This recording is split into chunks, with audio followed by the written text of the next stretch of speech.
Well, hi, and welcome to another exciting episode of Our Road to Camelot. And this episode, well, first of all, before we get started, don't forget you can now follow us on Facebook. And Twitter.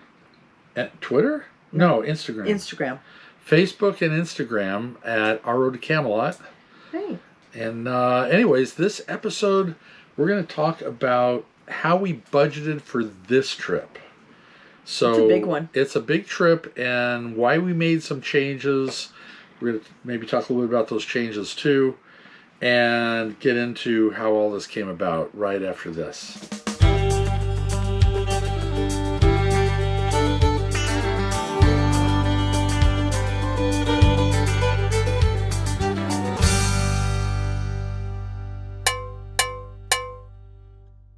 Well, I'm back. Yeah, she's sort of. Yeah, you were back before, and now you're back even more. So yeah, feeling better. Feeling better. Good. It's healing, but it's just that healing process now. Yep, very good. So gaining my strength back, but I'm good. Okay, to jump into it here, we have set up a travel budget video a while back, and it was kind of made before we actually started traveling. And there are some changes to this now that I'm thinking about it from before. Number one, the biggest change is I think we were originally budgeting on like $30 a night. It's the resort fees. We all know the resort fees have gone up. They've all gone up. They've all gone up. So to be more realistic, and gas is going up. Yeah. To be more realistic, though, $50 a night is more realistic. On this trip, there are a number of places we're staying that it's over 50. But we also found quite a few that's under 50. So like $30 a night. Yeah, exactly. And last year, the fact that we did so much boondocking last year, our average night was actually quite a bit lower last year. But this year we're not going to be able to really do the boondocking like we did last year because of where we're going and some of the things we're doing. So unfortunately, boondocking isn't going to be as out there as it was last year. Right. And now I had fuel averaging at $3 a gallon. Yeah. But I was also figuring on 10 miles per gallon because at the time we didn't know what the truck's mileage was. We got good mileage on our truck. We're getting least, really when we're towing, we're getting at least 12 miles to 13 miles per gallon towing. So I realize gas prices could and are going up. Well, right now the lowest that I saw here was $3.09 for diesel. Yeah, so that's going to be a little tricky. I don't know what it is on the East Coast. It's usually cheaper on the East Coast, and we'll let you know as soon as we start seeing what the prices are looking like. But that's that. Now, the one thing though, to plan a big trip, especially we got a week at Disney World. Yeah, excited about that one. The thing is with Disney World, and Disney World even has it set up that way, that you need to plan way in advance to begin with. And you need to have it paid off way in advance to begin with. We started planning this quite a few months back before Christmas. Exactly. And looking at what we wanted to do and where we wanted to go and what Disney was requiring. Now, they are opening more things little by little here, which is great. Kind of hoping they don't open too much before we get there. I mean, as far as letting crowds in. Yeah. But, you know, it's interesting because we knew kind of what our prices were going to be, so we started budgeting for that and saving for that. Yeah. So, and you know, it's you could do your own research. It's no surprise if you do 7 nights at the campground, Fort Wilderness. Now we're not at the top of the line campground, but we're not in the bottom of the line either. We're kind of in there in the middle somewhere. That plus 6-day pass for the parks, no park hopper. I don't think the park hopper would be worth it this year. Yeah, it's really, if you look into how they're doing the park hopper, we decided that it wasn't really going to work for us. Yeah, and you got to pay more for it. And it's more money, And you got to reserve your time at what park you're going to in advance, and you can't park hop till after 2 o'clock. Right.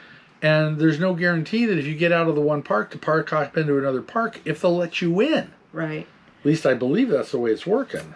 That's the way it kind of sounded, but we don't quote us on that one. Yeah, but I know that it's kind of interesting that you have to literally make your reservation to go to the park. Yeah. So it's like making a dinner reservation. You've got to make your reservation because you want to go on a specific day to the Animal Kingdom or to Epcot. So you have to make reservations for those days. You won't get in if you don't. Yeah. So now the bad news and the good news for booking a Disney vacation. Yeah. Bad news is, bottom line, it's just shy, that much shy of $2,000 for the 1 week for the both of us. The good news is, if there's good news. If there is good news, yeah. No, we are at Disney. No, we're at Disney. It's always good news. Always good news. No, the good news is because you have to have it paid off so far in advance, when we get there, it kind of doesn't factor into budget because it's already paid for. Yeah, the only thing that we have to look forward to paying is going to be our food. Our food. And truthfully, because we didn't get a dining thing. So now, for those of you that are concerned about the dogs, Rover.com, we found an awesome lady on Rover.com who will be coming out and spending time with the pups during the day. We were going to go with the Best Friends, and it's not a bad place, but extremely expensive. We would have added almost another $1,000. No, it was another $1,000 for the dogs to be at Best Friends for the two of them for the 7 days, and they weren't even going to get to be together, and our two have to be together. Yeah. So this way they can stay. They can stay in the rig. We have somebody coming to see them. They'll meet the pups the day before while we're all there together. And for our arrival day, she's going to come down. She's going to come down and meet the pups, and we'll sit and talk, and they'll be familiar with her, and then she'll be in to visit with them every day while we're in the parks, and then we're with them at night. So that's going to work out really nice for the puppies. And that's just paid tore for. his toy apart. Yeah. Oh, and by the way, the Rover, it was under $200. It was it was under $200 for the week, where it would have been over $1,000 for the both of them to board them. So I think that's a much better trade-off. So that's kind of what we're looking at now as we're looking through some of our other budget expenses. You have to look at where you're going, what you want to do. Exactly. I think is really important. Do they have free museums? If they have a museum you want to go to, or a zoo, or a park, or an amusement center, how much is that going to be? You know, so we're looking at the places that we wanted to be must-see, and some of the must-see places. One that surprised me was Kennedy Space Center. Yeah. They're charging $57 per adult to visit the Space Center, which I don't remember it even costing anything when we were there 30 years ago. No, 30 years ago. But now the cool if we did, it was very minimal. Yeah. But I don't remember paying anything at all. Nope. So this is going to be interesting. But in Washington, D.C., all the the Smithsonian, all those things are all free. So we'll be going to a lot of the DC sites and not have to pay anything. So which is great. Yeah. The balancing out entertainment costs, we still think we'll do a follow-up at the end to kind of keep track. We're gonna keep track of what it cost us this year specifically. But we're budgeting for $600 a month, but realizing we're not adding Disney to that because Disney was paid 2 months in advance, a month before we even leave on the trip, and 2 months right now. It's 2 months out before we arrive at Disney. It'll be paid off. Yep. So that actually is something we don't need to worry about on our normal monthly budget. Of our normal income. So that covers the entertainment costs. Propane still, we have it as $25 a month. During the winter, it's double that. During the summer, it's half that. Yeah. So it really does balance to $25 is what we discovered. Even with propane costs going up with all fuel costs, it's still, give or take, $4 or $5 a month. It's really not bad at all. No. And most of the time, if the weather's nice, now going through the south, I don't know again, but it gets really humid, things like that. So some of that costs, depending on if we're cooking inside or outside. During the summer, what do? We love to cook outside. Yeah. But it's going to be hard to say what kind of weather we're going to run into. So that's another factor too, I think, is on your budgeting too. Sometimes is like, what's your weather even? Yeah, but the nice thing, we can always cook indoors. Things. Yeah, we can cook indoors. We have a barbecue to cook outdoors. We can do indoors. So, and we do have a microwave. We are going to be... I have my Instapot. We are going to be full hookups pretty much the whole I think we are the whole summer. Time. Yeah. We might have one that might be water electric only. But still, we're going to have full electric everywhere we go. Yeah. Dump station. We don't really need to worry about dump station costs. We're not going to worry about it this year. Because we have full hookups. Yep.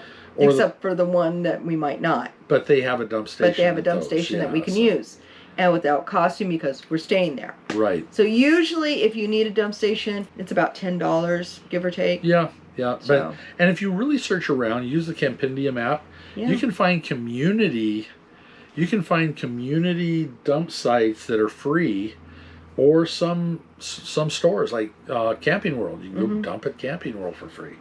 So if you look around, you probably can find some free ones out there, so you don't have to pay. Now I'm going to talk about vehicle maintenance. Well, you know what? Let me throw it all in together right here. Don't ever go on a trip without having some large slush fund or savings. For lack of a better word for it, it is the holy crap account. Like, oh my gosh, something went wrong and we got to fix something on the road. We have a budgeted average $40 set aside a month, but to be honest, we would not hit the road unless we had enough money to where we had to replace all 4 tires, or we had to get something majorly repaired on the truck or the rig. Kind of think of what would be the most expensive thing. Have money. And have money ready for that. Right, because the worst thing that can happen is you're thousands of miles away from home and suddenly you can't go anywhere because something bad happened.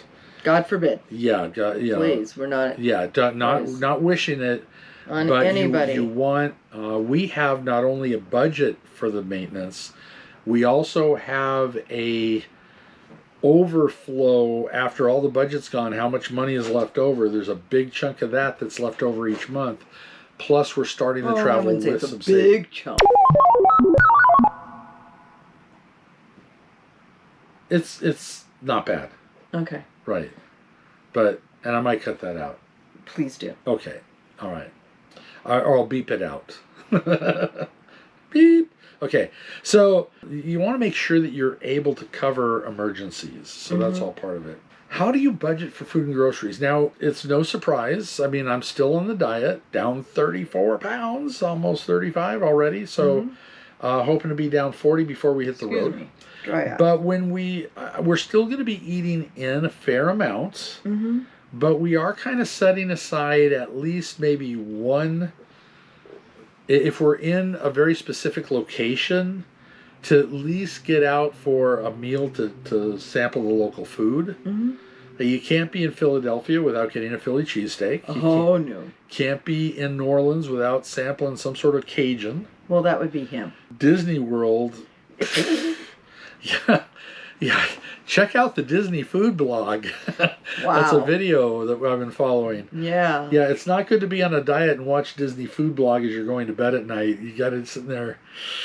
Oh, no. Okay. So yeah, but anyways, that's that. One thing that we've kind of realized too is that if there's something specific we want to try, maybe getting, if it's the same item, getting one and sharing it. Yeah. Or we're even talking at one of the restaurants in Disney World where we've been kind of looking ahead because we don't want to get there and say, oh, we'll just wing it when we're there, and then realize we missed out on all the stuff we wanted to do. Right. Yes, I'm a planner. I need to do a 12-step program for being a planner, but the fact of the matter is, we've planned some really cool things, and we've already planned to share some stuff while we're there. We're already looking at menus. These dessert things. Already looking at menus, yeah. Just, oh my God. So basically, yeah, we've set aside a budget of just under $1,000 for food and dining out, groceries and dining out, which for the two of us should be about right. Might be a little high. It might, I don't know, considering where we're going, it's probably going to be about right. But at least it's sometimes better to budget higher than lower. Now, mind you, if you're on a tighter budget, you can make it work. Just plan ahead. And by planning ahead, you can budget it any way you want. But well, I have to say too, and we're fortunate with being able to work camp this year. Oh yeah. You know, where we're able to save more money for ourselves. And that's another video. But you know, that's the thing there, is being able to do that. Yeah. So we were able to, because we didn't really, per se, have a camping fee for this year. Right. You know, for the winter. For the winters. So we're able to take that money and kind of save. So that's been kind of a plus on that side. Exactly. For us. Exactly. But you've got to go with what your budget tells you. And we have what you can think. Sometimes it may take you a couple of years before you can plan a trip like this. Right. And we have another video coming up that's going to go over how you can work and live full time on the road if you choose. That's a lifestyle you want. Yep. Now, the rest of the items are just basically things that everybody has: cell phones, insurance, medical insurance, laundry expenses, hair and nails, kind of hair, dog grooming. We do still have public storage here in Arizona that we're going to be getting something to help.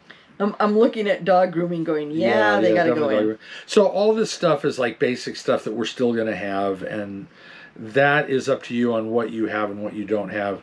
What streaming services do you have, or you don't do streaming services at all? So I'm not even going to go into that. Now, the one thing that you've got your insurances for your vehicles. Don't forget. You know, things like that. I was kind of mentioning that. If you have a vehicle loan or whatever, that's in there too. I'm going to jump down. So those are just basic everyday things you're going to have no matter what. Membership and other annual fees. We originally, when we started out, thought we were going to be doing escapees. We never did. We are Passport America, but we are now, the thing is, I could probably zero this out for a while, because a year or so ago, we actually added so many extra years to Passport America. I think we're good all the way for another 2 or 3 years. Probably. Yeah, we're way over that. Yeah. We never got into Harvest Hosts. I like the concept. The price is going up. It's only good for overnight, and 1 or 2 nights. Yeah, usually. Yeah, I'm not big on just the overnighter. If any of you are Harvest Hosts, let us know what you think and how you. I love the idea and the concept. You guys let us know how Harvest Hosts works. It's a great concept of doing different things and being in different places, because there are a lot of places that do Harvest Hosts. But I want to have some feedback on it. Let us know what you think. Some of the other things we have paid into, we're paid into KOA. Yeah, and we're paid into Good Sam. You get some great discounts with Good Sam. AARP. You got to be over a certain age for that one. Sorry if you're a youngster out there. Or truck registration and vehicle registration, rig registration. Our Mailbox America's Mailbox. Check them out if you're domiciled and you need an address. They're awesome. And our Google storage. I do have extra storage that I pay for on Google, and so those are just some extra things we pay for. Now, we are eventually going to be getting Wi-Fi on the road as soon as Elon Musk opens Starlink up to travelers. Need you, man. To travelers. Right now, you got to be locked into one location. Yeah. I'm really interested to see how people who travel are using it now.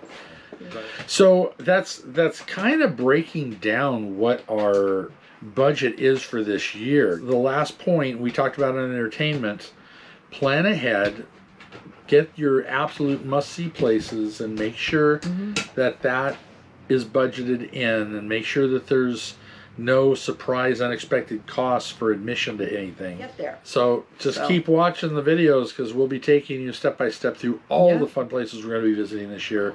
So many cool places.